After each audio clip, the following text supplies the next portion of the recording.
Yeah, hey, my retirement, my thoughts are in alignment to get rid of the fear so the soul won't bite it. In a conflict, solving causes, minded in your cortex, creating a vortex in your thought process, affecting your progress. So I took the book and I read it, understood and I practiced how to let go of the negative, cause the positive is too competitive in my melanin.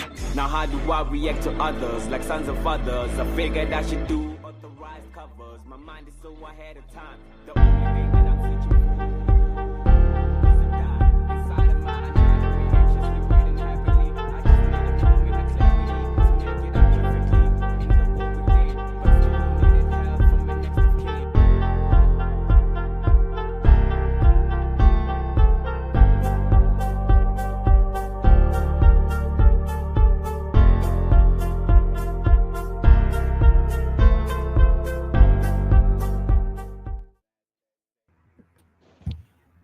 Good evening, good afternoon. Hi, everybody. We are back. We are back. This is Tuesday session. I am not alone. I am with Mutsekebatu Mungu Masebe. So I know you with Mungu. And thank you so much for joining us this evening. Today we are talking about building resilience in the face of uncertainty. How was your day, madam? How was your day? Hey, my day. Good afternoon, everyone. Good afternoon, Puse. My day was as hectic as every day, but yeah, I tried to keep my cool so that I can join this exciting meeting this afternoon. Oh, lovely, lovely. Thank you. I know you are a very busy woman. For you to make time to be with us, we really appreciate your time so that we can have conversations, right? Yes. So, Mungo, I know that we are celebrating Global Entrepreneurship Week. You are one of the entrepreneurs that I know that wears many hats. Today, which business are we going to be focusing on? Sure. Okay. What a question.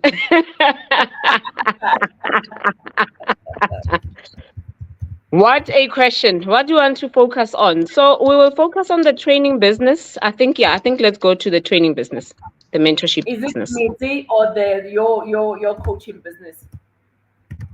Focus on Mozi today. Okay. Yep. No problem, no problem. That is why I'm saying, yo, I'm moving with the shakers and the movers of this world. People who are not resting and making things happen. Yeah, absolutely, absolutely. So tell us about me, Moti, and when did it start? Does Moti stand for your name? Because I can see it's Moti Kebato. So is it because of your name that you name your company after you? What? Tell us a bit about it. You know what, Puse? I was not really planning to name the company after me, but what the company entails, it entails a home, Mozi, where we build and mentor people. So it just came about that it was not really after my name, but the meaning of what we deliver. It was a coincidence. It I was. It actually was. realized later that it's Motsi and I'm Motsi Kibatu. So yeah. See when things aligned, right? When things come Yeah. together. Yeah. Okay, then what do you do at Mutsi? Because it's a business that you have been running successfully. Tell us a little bit about it. So, Motsi, we are a skills development factory. We specialize with mentoring and training IT graduates. We deliver technical skills to them, but before we go to technical skills, we give them mentoring and soft skills courses that helps them to be able to build their self-esteem, to build their communication strategies, their customer service, their Mhm. telephone etiquette, their business etiquette, and also their time management, because we don't want to be training graduates. They go out there, they try to deliver technical aspects, and you find that they don't have any social touch. So before we even go deeper into helping them to be better employees, they Mhm. must first have that personal touch where we give them soft skills, then we take them to technical courses. So we do our best to try to make them unique, to try to make them employable, because we realize that the unemployment rate is too high, especially for IT graduates. And we don't understand that, because there's a lot of things that can happen digitally, why are these graduates not finding jobs? So we Yeah. are focusing on equipping them to be more employable and to try as much as possible to change the world to go digitally to make life easier for everyone as IT graduates. Wow. Thank you so much for sharing that. I mean, I've noticed how much our youth are struggling to find employment. And now you took it upon yourself to help those who are graduating in the IT sector to give them the skill and also to be able to be employable. Do you have the stats in terms of the rate, the impact rate that you have managed to cover to date? Sure, Puse, the stats are massive. I want to be honest with you Mm-hmm. because a day, let me give you stats per day. A day we recruit 25 graduates. Okay. Meaning every week we assess 125 graduates. Assessing, I mean that because they are from a different curriculum. The curriculum that they offer them in university is not the curriculum that we offer them because we do brands like Microsoft. We are a Microsoft ambassador. So we introduce them to that world, which is something completely different for them. So we assess them first before we take them to the programs that will lead them to build their careers. So every week we assess 125 graduates. Daily we recruit 25 graduates. In a Wow. month we put up to 500 in a class. And Mm-hmm. in a month, not all of them pass exams. We push though. These exams are not easy. It's international exams. But Mm-hmm. monthly, we do our best to say at least 250 must be certified. And remember, when they are certified, we do nothing. Them being certified means that they can go to your LinkedIn and advertise their certifications that they've passed, and automatically they become employable.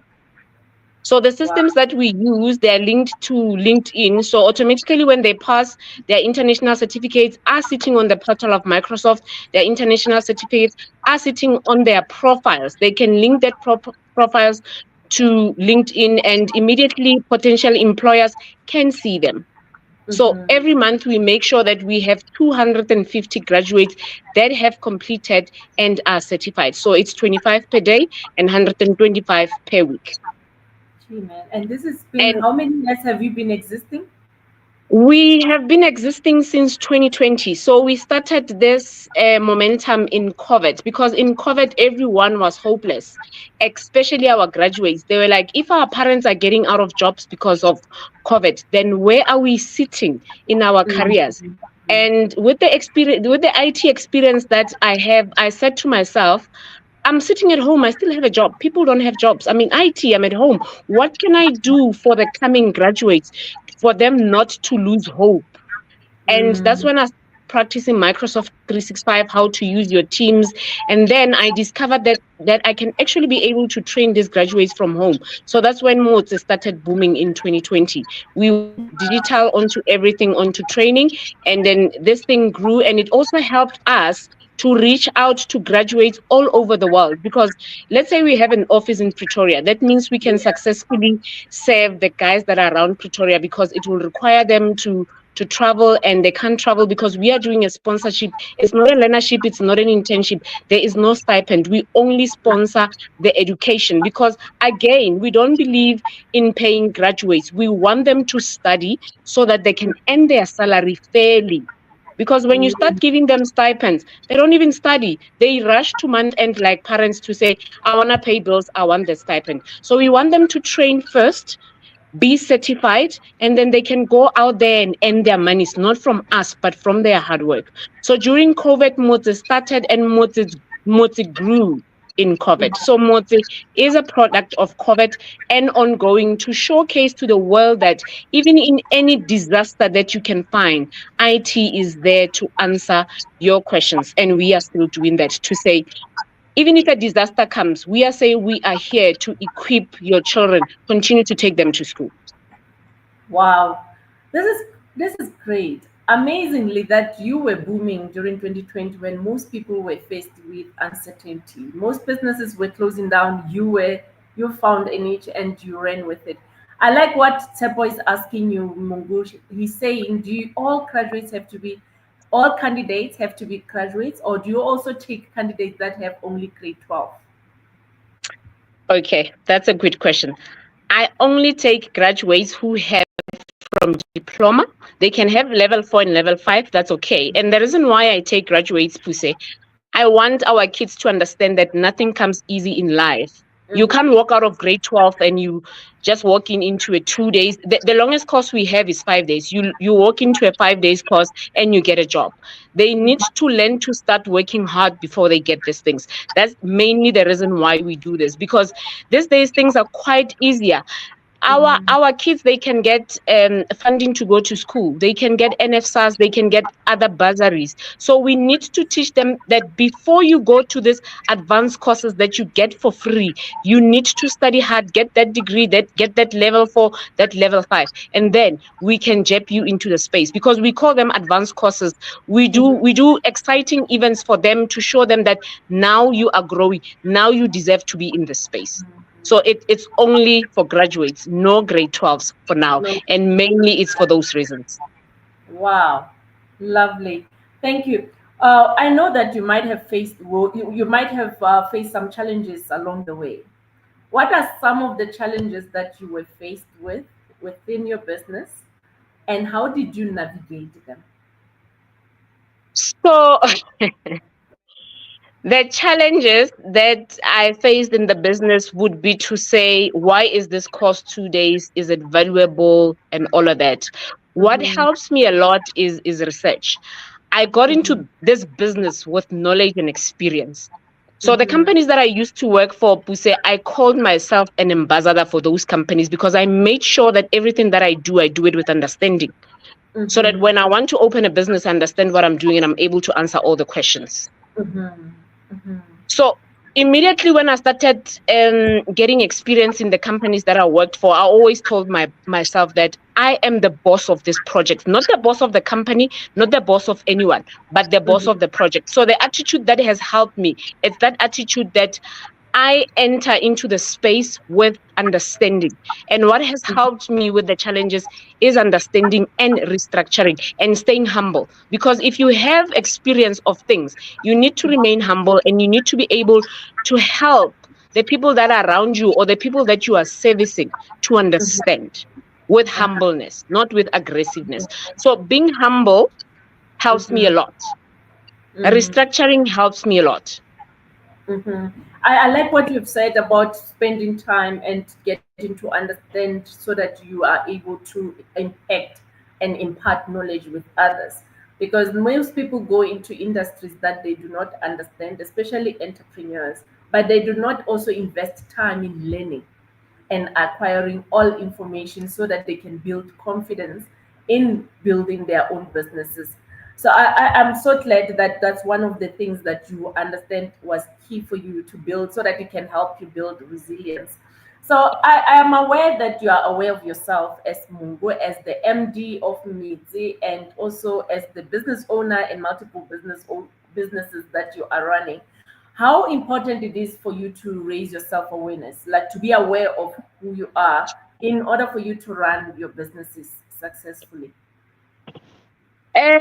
Sure. What a question. So self-awareness is it's very important, Puse, because it helps you to recognize stress and doubt.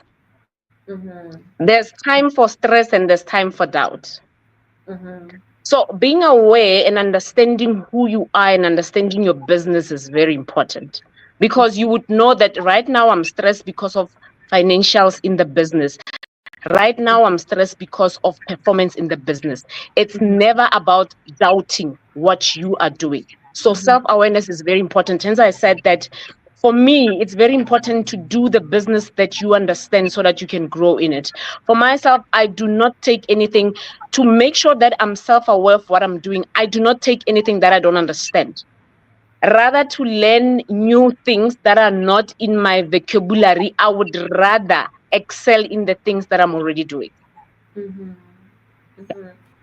So for those that don't believe that they have the skill, they have the know-how, or they have the ability to do what you do, what would you advise them to do? Sure. What a question. What a question. I would advise them to take time. to understand the skill. Mm-hmm. Because a skill is something that you are taught, remember. So they Yeah. need to take time to learn, because for me, it took me years to get here and I was not in a hurry. Things Mm-hmm. happened automatically because I saw the gap, and I had the knowledge and the understanding. And everything that I'm teaching my children today is everything that I've learned. The classes that they go to, I went to those classes. Mm-hmm. So it's very important to be a student first. To be a Yes, student first, you become a junior, you become an expert, and you become the boss. You can't jump any stage. So it requires time. It doesn't require somebody to hold your hand and say, let's go in this door. You must have learned, you must have qualified so that you can give quality. You need to qualify to give quality, and qualifying takes time. that's true. Qualifying requires a lot of learning.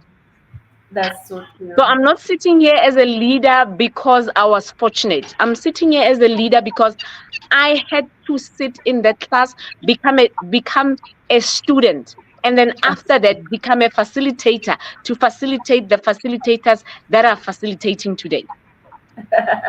To coach that facilitators. Yeah, Yes. yeah, definitely. So it takes that. It takes time and lesson. Patience as well, and also the understanding of where you want to take your career, because most of us don't like working on ourselves. We don't like learning in terms of where we want to take our businesses towards, and we are always wanting to microwave success. And unfortunately, it takes time, it takes patience, and it takes determination to for you to get there. And I like that. I want to say as well, especially when it comes to building resilience, there are many people who aren't always. I think it's how we raise our children. This thing I still need to prove. How we raise our children is we don't always give them an answer no, or we don't let them figure things out.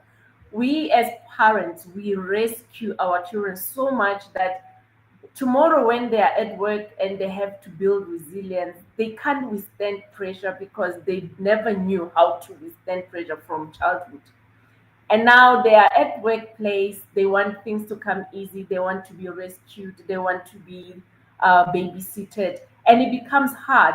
How do you manage that from happening, especially with the intents that you are working with, and those that still need to build resilience in order for them to withstand the pressures that comes with the learnership? Okay, Puse, I'll have to get that question again. There was something that was disturbing me. Just give me a second. Mane, Okay. kupela o switch off ketlele. Akukho no utlwa ba bolela.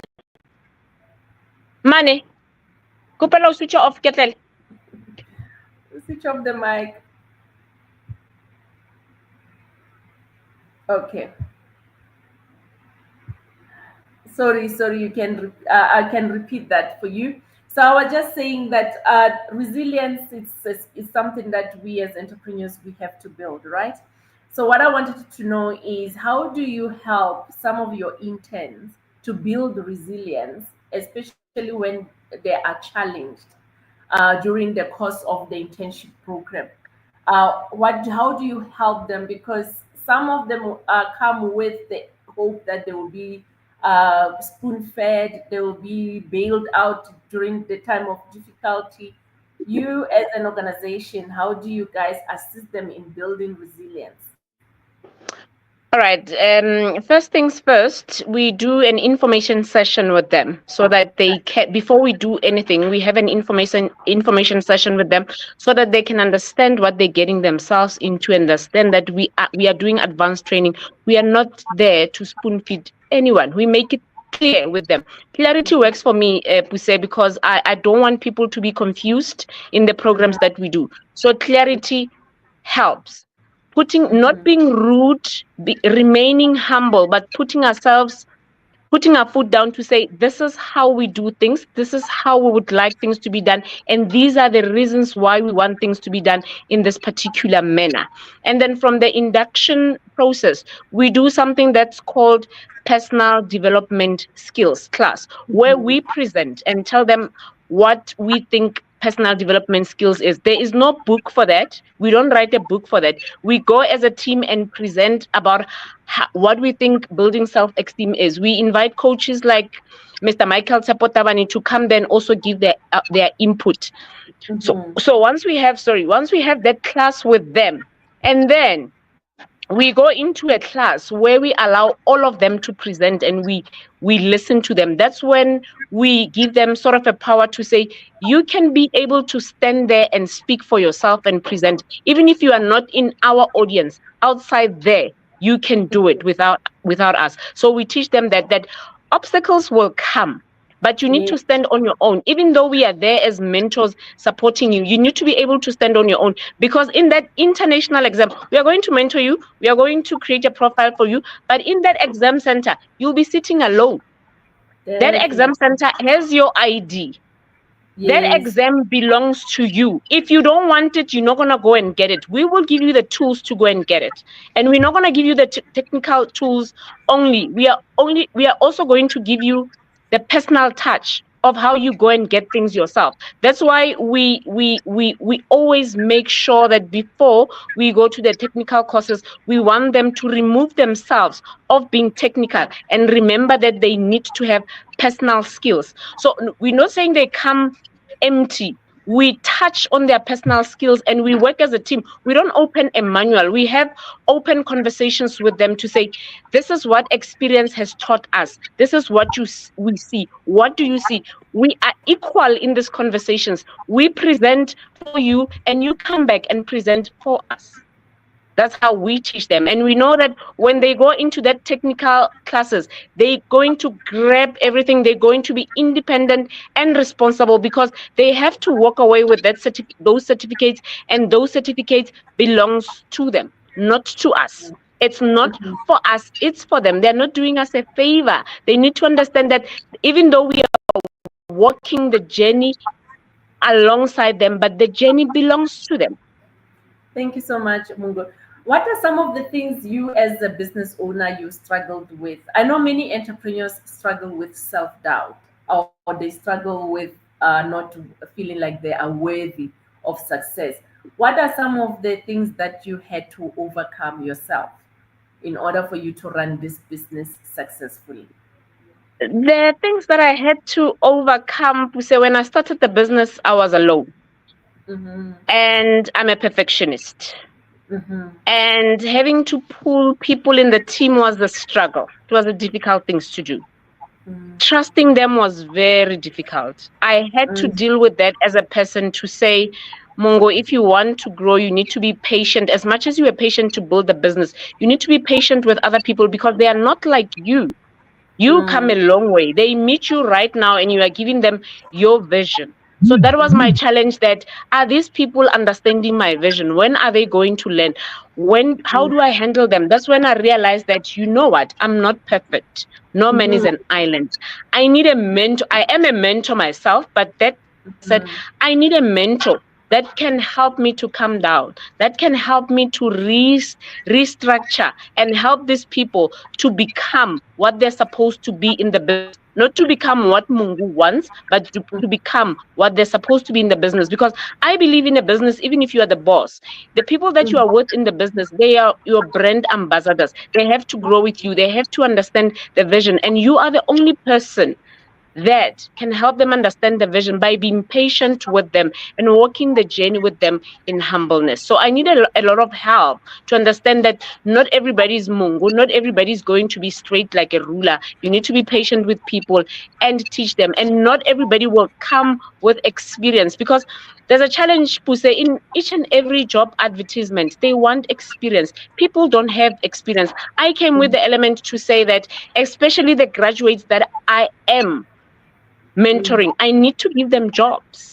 And it was very difficult for me to teach them things because I had deadlines that I had to reach, and I wanted them to reach those deadlines. So it came a time when I said, this is time for us to reach deadlines. This is time for me as an employer to reach deadlines, to teach these people for understanding and to build the brand with me and to understand my vision. So sometimes you put aside deadlines to say, you put align figures to say, I want to make this much. I want to impress my funders. You put them aside to say, right now I'm working with a team to build a team that will make me achieve those goals. Because if you don't have patience for the team, because you can't do it alone. If you don't have patience for the team that must help you to build that brand, it will be very difficult for you to move forward. So being humble and getting mentors like yourself, Puse, doing the business coaching that I'm doing with you, helped me a lot to be able to restructure and be patient with my team for them to achieve the goals that they need to achieve in the business, not to achieve the goals that Mungu wants, to achieve the goals that they must achieve in the business. That's so true.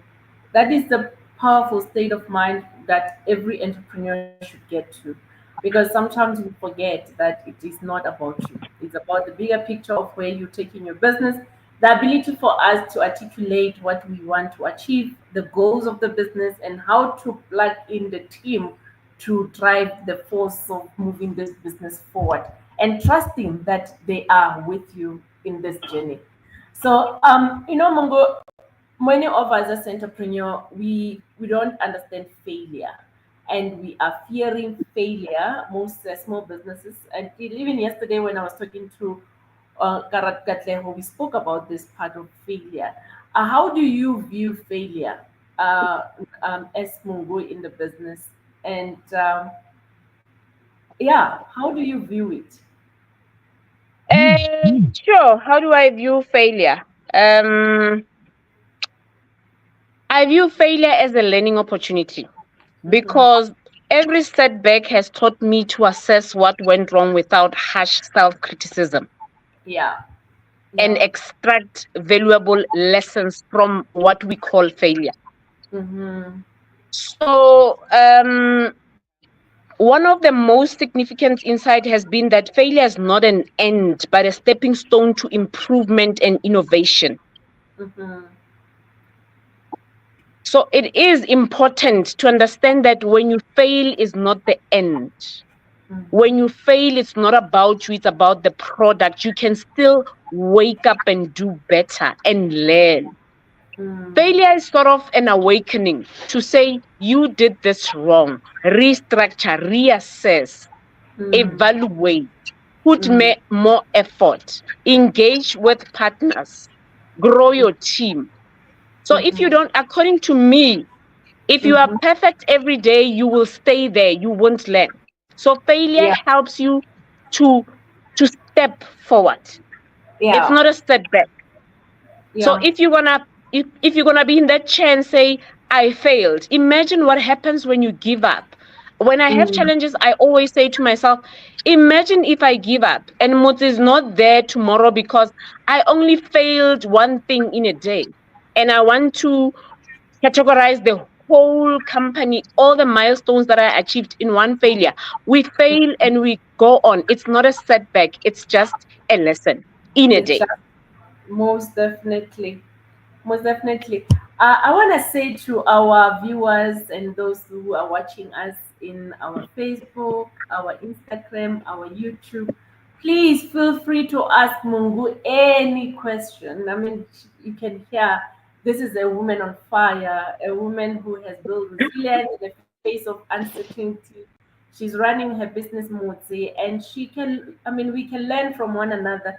So do ask questions. We will show them here on the screen. She'll be able to answer them. Wherever you are listening to. In fact, I was prompting some to say, ask Mungu questions.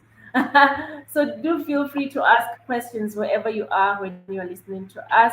But also, I want to say to you, it's not by mistake that you are here or you even came across this video. Maybe it post this live session. Maybe you are building your resilience because you are going through the downtime in your business. You don't know how to stand up from that fall. You don't know how to even take a U-turn and sometimes to call a quit, because there are certain businesses that don't need resuscitation. They just need you to pivot, or you need to diversify. So I don't know where you are in the stage of your business, but you might be here because you are feeling like I need to learn how to bounce back from a difficult times. So, Mungo, I know you started in 2020, and you know that many businesses at that time, they were also going through some tough moments. Before 2020, what were you doing? And why were you running any other business that you had to close? Or did you ever have to face a moment where you had to close the business down? Sure. What a question, Puse. What was I doing before 2020? So before 2020, Hmm. I was a vendor. But I was also working. I was also working. I used to sell lipstick, perfumes, Uh-huh. shoes, bags. I used to go to markets to sell those things. Ah. So yeah, I sold everything, Puse. I sold everything. And of Mm-hmm. course, I used to work for one of the training providers as a project coordinator, doing the very same job that I'm doing today at Motse. So yeah, I used to sell a lot of things. I was selling at work. Everybody knew me that Mungu is selling perfumes, lipstick, bags, shoes. I was Temo. I was Temo before 2020. Uh-huh. Yeah. Wow, girl, you are a sales lady by heart, eh?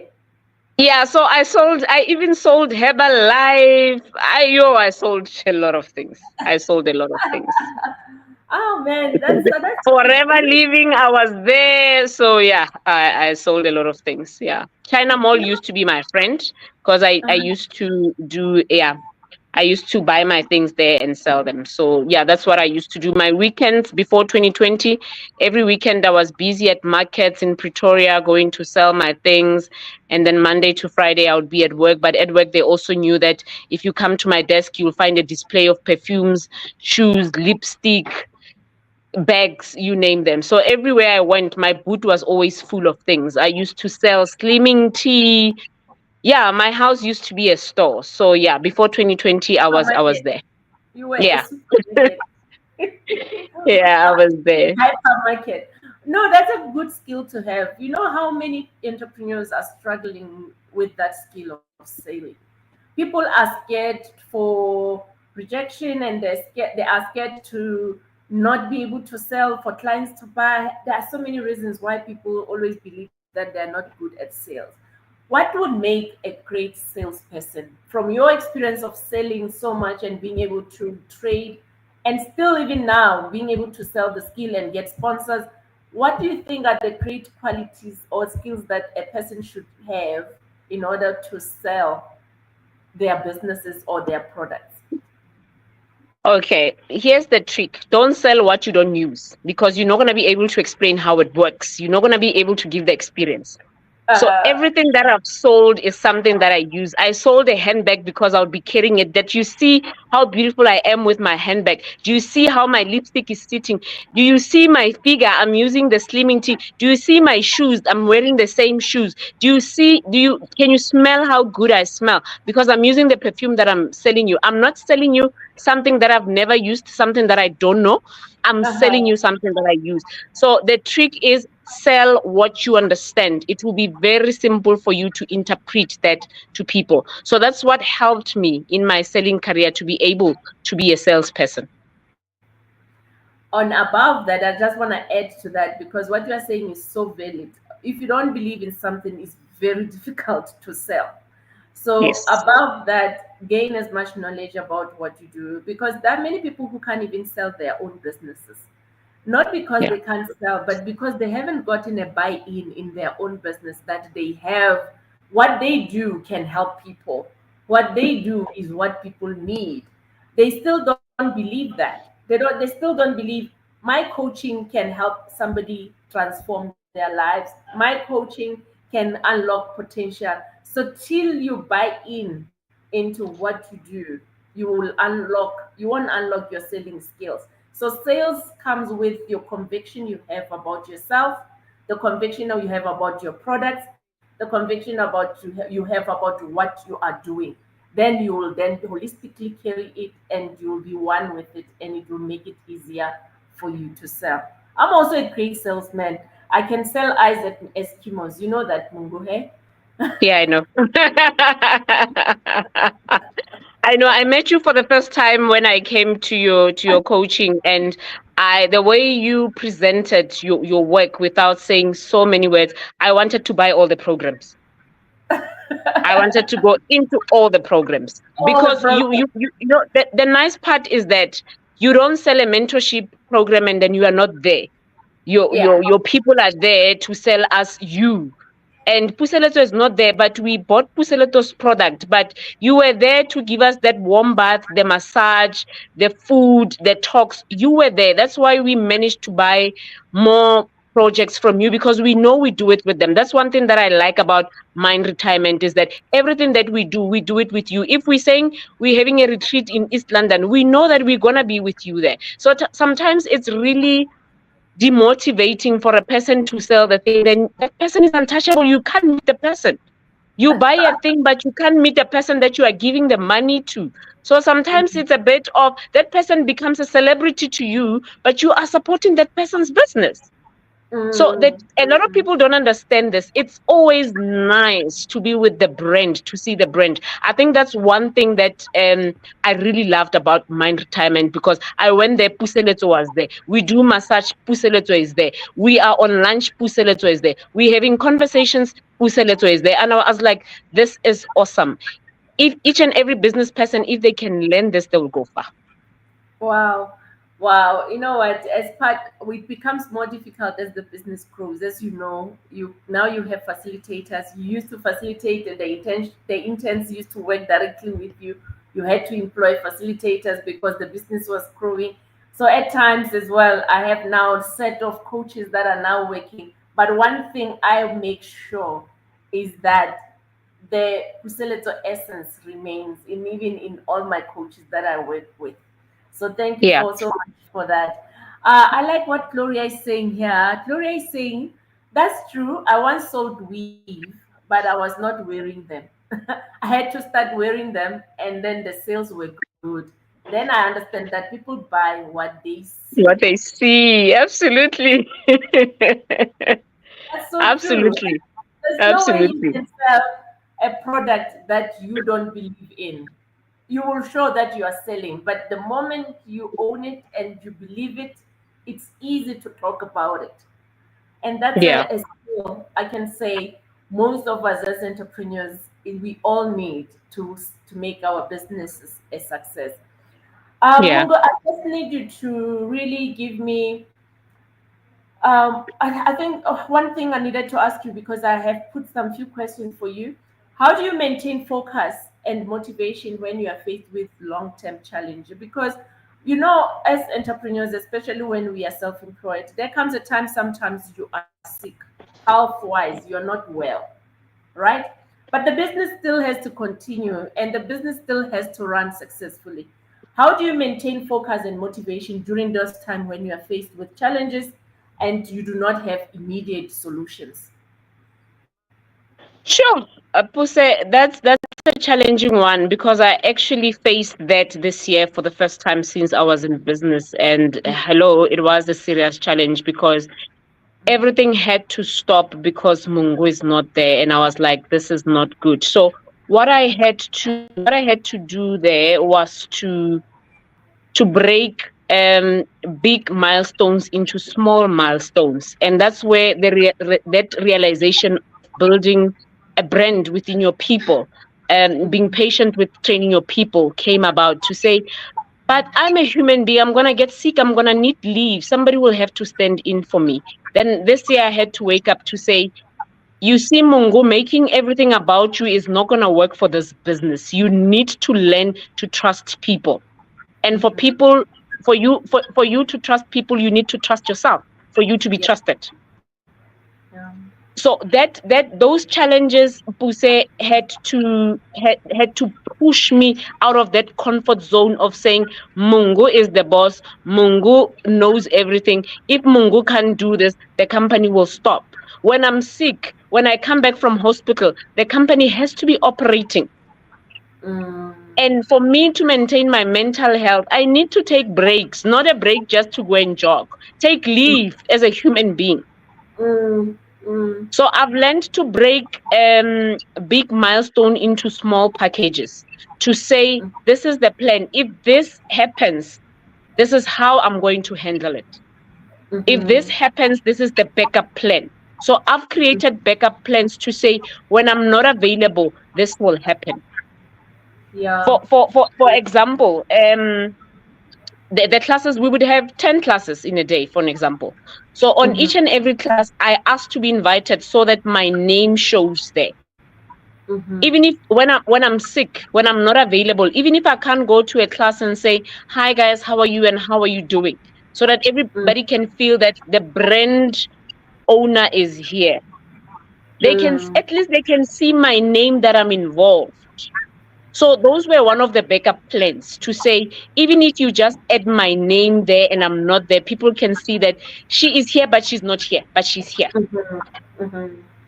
I hear you. And I hear you. also structure to say, when I'm not the backup structure, the backup plan to say, I don't know what life holds. Tomorrow I might be so sick and not be available. My laptop can crash. I need to be able to make a phone call to say, open this folder, do this as we did it last week, and then everything will be in order. So you need to have trust.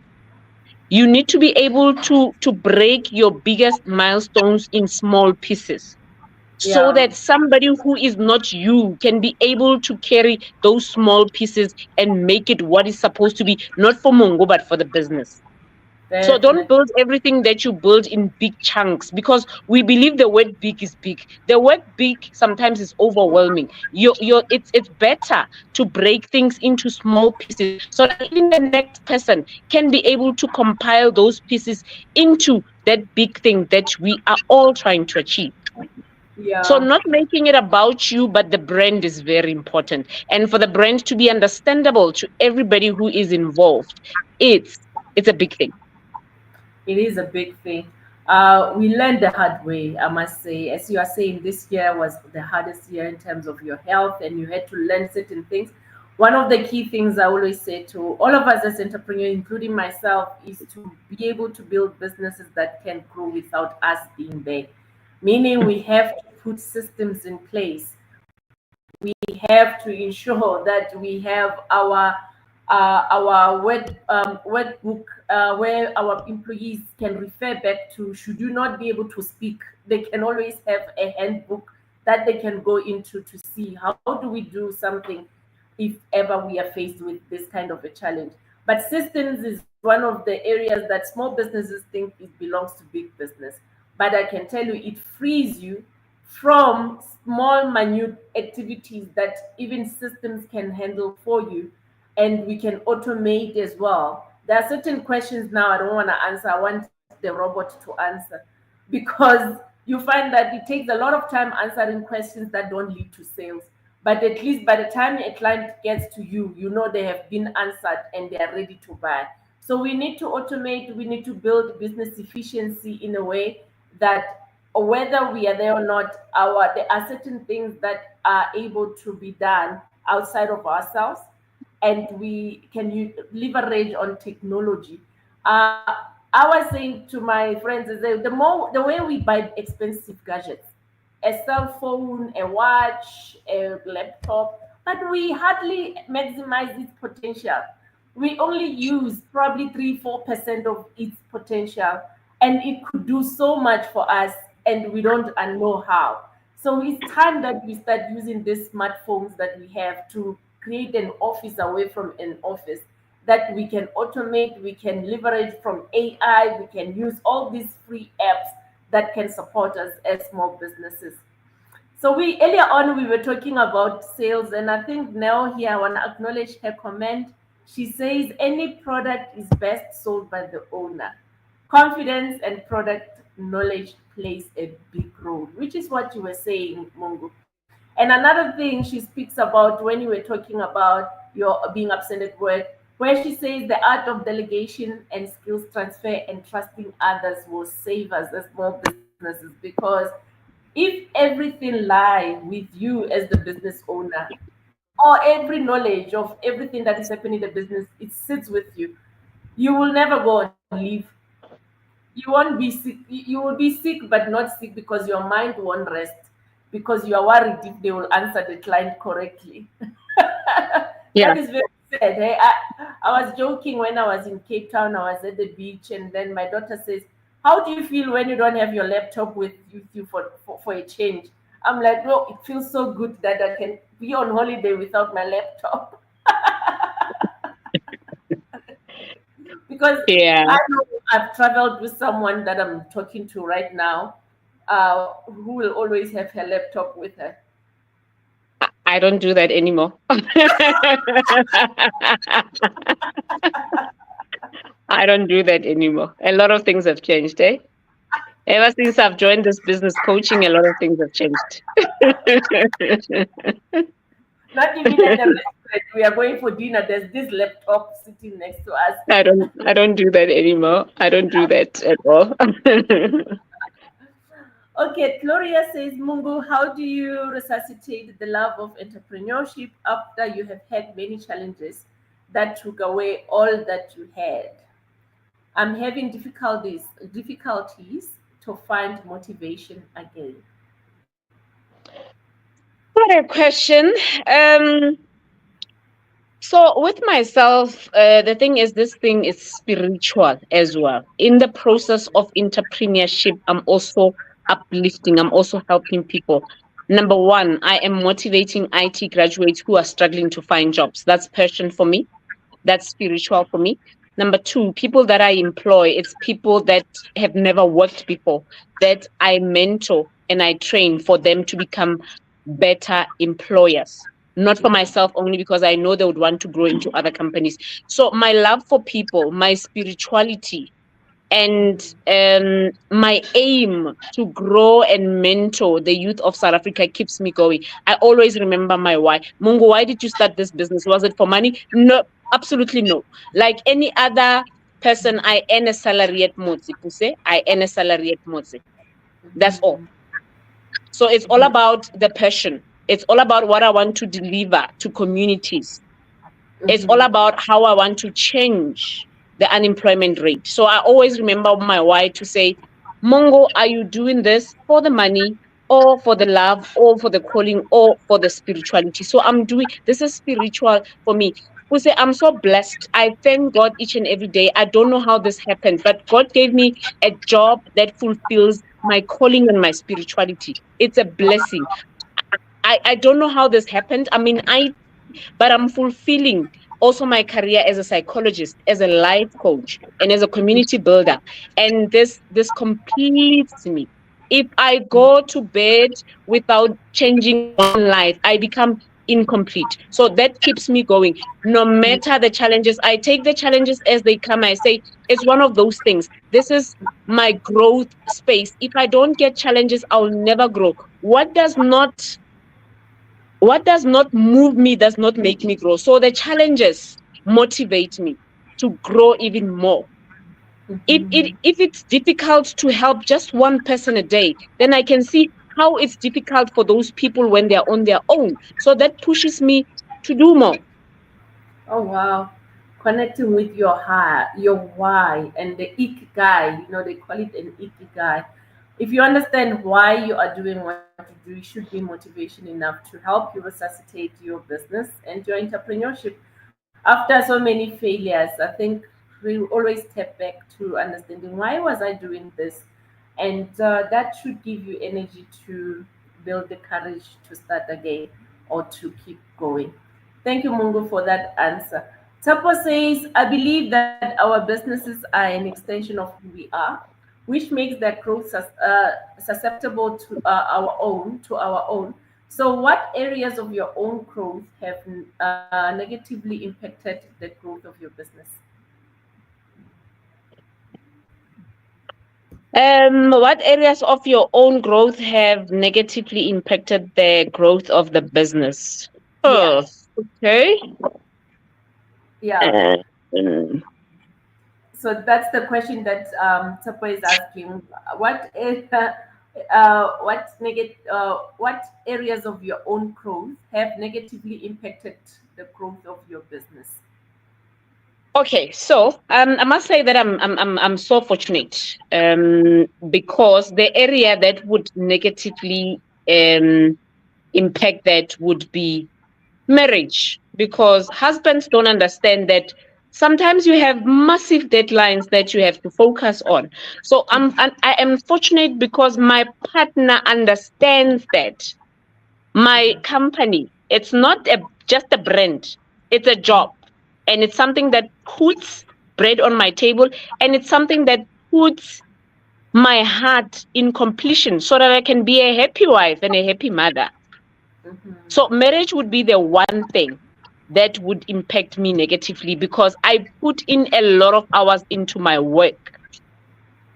So I am fortunate because my family can sit with me and do work with me. My work is a community-based work. It's not complicated. It's something that I can, not everything, but it's something that I can sit with my family and explain that I need you to mark these 10 papers. I need you to arrange this class for me. So they can see the bread for me and what completes my heart, and they end up feeling in love with it. So that's why I'm saying I am so fortunate.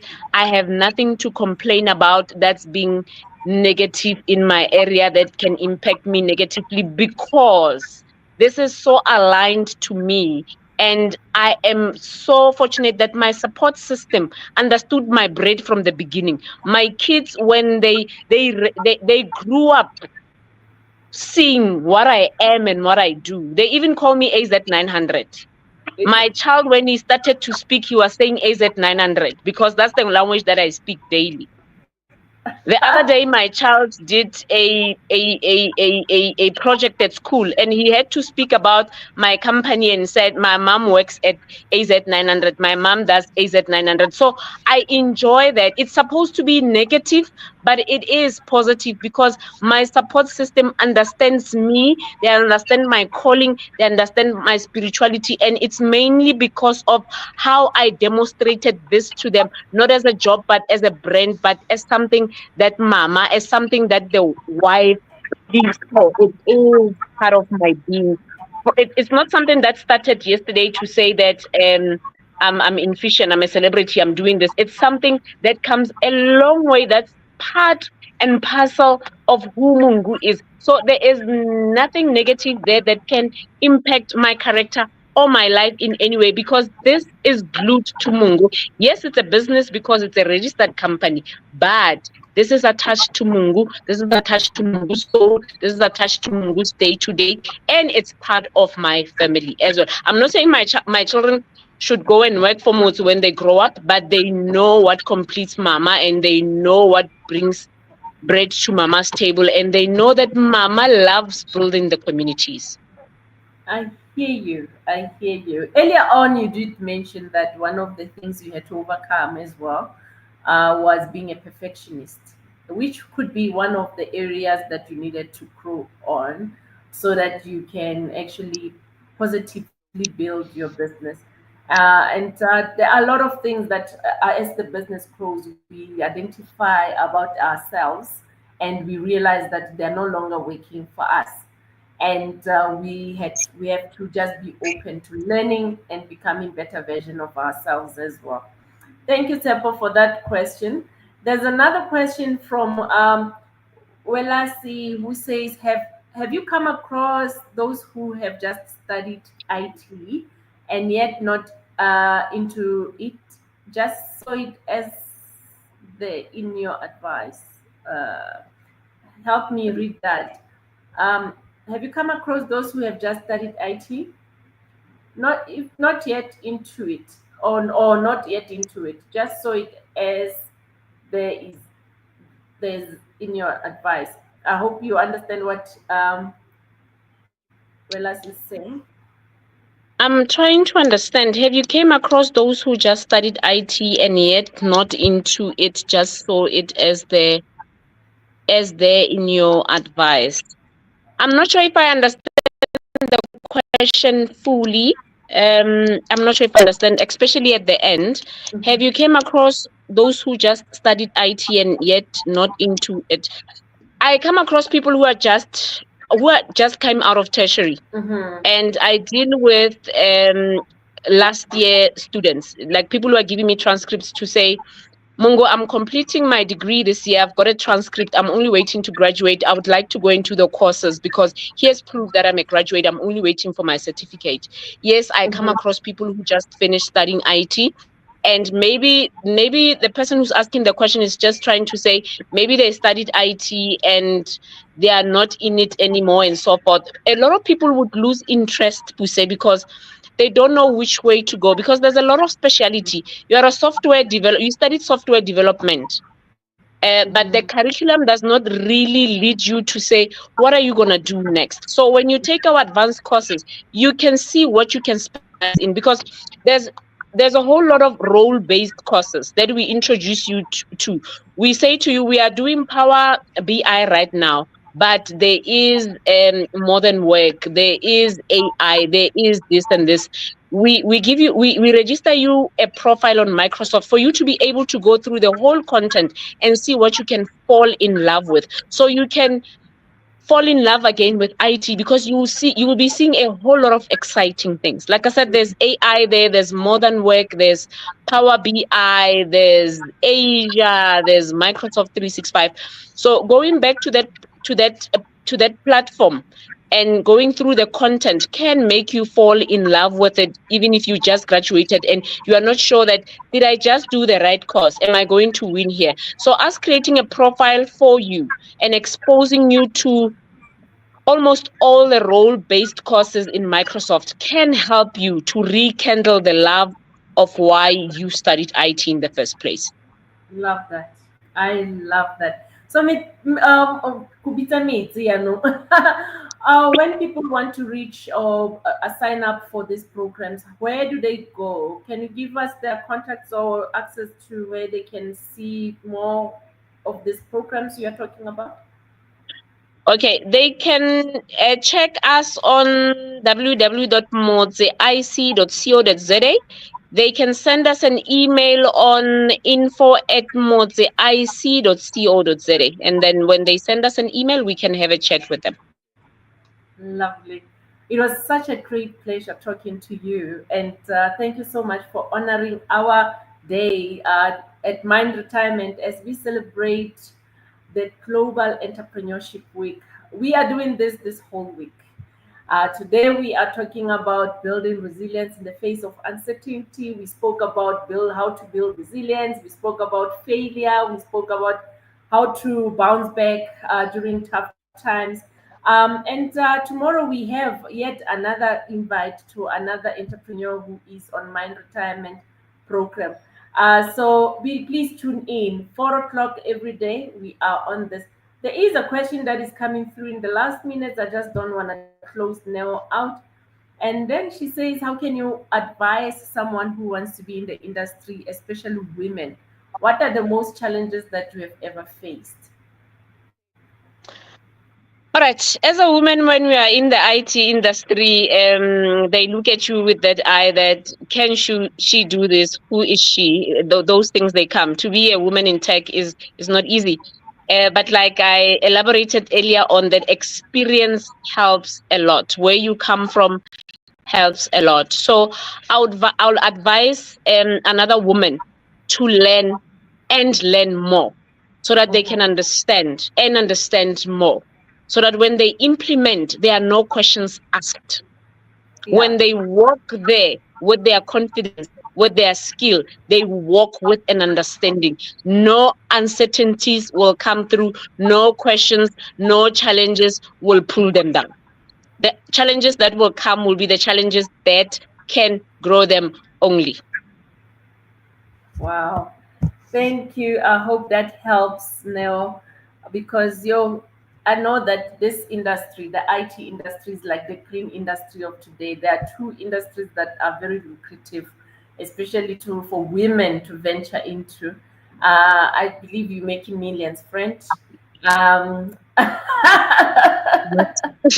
I'm not saying, you see, I don't even have a weave. I don't even have a weave. I can't even afford a weave. the rich don't show it. I can't even Only afford a those who lipstick. are, they say the rich don't show their money, but only those who are actually poor, they're the ones who are flashing. We'll never know. We'll never know. Thank you so much, Mungu, for your honest and inspiring conversation today. Your journey and your journey with your company is very inspiring for us who are listening to it, and how you have grown to be this big woman with this big organization that employs a lot of people and has helped so many interns and has impacted lots of lives. We are really proud of your work that you have done, and I just know that having been on the program with us, we have seen you move from one strength to another. Now we are even working with you in terms of building your coaching in the business. So there's a lot of you. There's a lot of things to see through you, and keep giving your life and impacting lives. Really, we appreciate you. We love you, and thank you so much. Okay, and Wow. we still to see you in other interventions like retreats next year. We're going to Kenya, right? Yes, of course. We have to. We have to. So, as we conclude today's session, let's take a moment to reflect on what Mungo has spoken about. She has actually spoken about how to build resilience. She even tapped into being a great salesperson in how you can build the skills in terms of your understanding of what you do so that you can connect with your why, your ikigai, as I said. And then join us tomorrow, day 3 at this Global Entrepreneurship Week. We will be doing developing creative problem solving skills, and we have another entrepreneur that we will be interviewing. And yeah, I look forward. Thank you, and God bless. Have a great evening, everybody. Mungu, it was awesome. Bye bye. Thank you very much, Puse. I must say that being on this platform is a growth on its own. Thank you very much. And the last thing, that those manuals that we get when we buy phones and smart devices, our cell phones, let's read those manuals. They are holding a lot for us. So please don't throw away the manuals. Read the manuals from page 1 to the last page. It's not a book. It's not a lot. It can change your life drastically as a business owner. You don't have to ask your kids to set up everything for you. The manual can teach you a lot. We start learning from there, as little as the manual for your smartphone. So get that manual where you throw it away, get it and read it, and your life will change drastically. Thank you very much. Yeah. Hey. Mind retirement, my thoughts are now alignment to get rid of the fear so the soul won't bite it. In a conflict, solving causes, minded in your cortex, creating a vortex in your thought process, affecting your progress. So I took the book and I read it, understood and I practiced how to let go of the negative, cause the positive is too competitive in my melanin. Now how do I react to others like sons of others? I figured I should do authorized covers. My mind is so ahead of time. The only thing that I'm searching for is a dime. Inside of my anatomy, anxiously waiting happily. I just need a moment of clarity to make it out perfectly in the war within, but still needed